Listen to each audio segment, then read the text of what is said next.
Salam əziz dəyərli pasientlərimiz. Bugün bizə müraciət edən qadın pasientimiz 30 yaşındadır.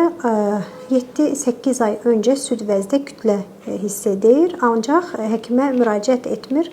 Kütlə gedərək böyüyür və bugün həkimə müraciət etdiyində artıq kütlənin ölçüsü yaxlaşıq 4.5-5 sm qədər böyümüş vəziyyətdədir. Sizə necə bir narahatçılıq verir bu kütlə?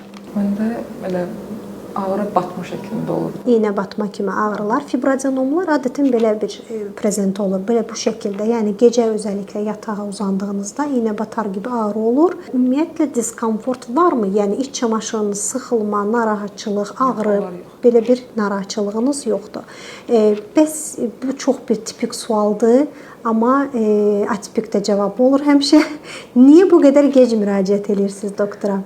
İmtahanlarım var. Əslində bu tip proliferativ lezyonlar hızlı artıb çoxalan, çox vaxtı götürürsüz. Müraciət edirəm çünki pasientlər bunu çox istifadə edir. Başlayırlar orada alternativ təbabətdən istifadə etməyə, kələm suyudur, kamferli masladır və s. Bunlar heç doğru üsullar deyil.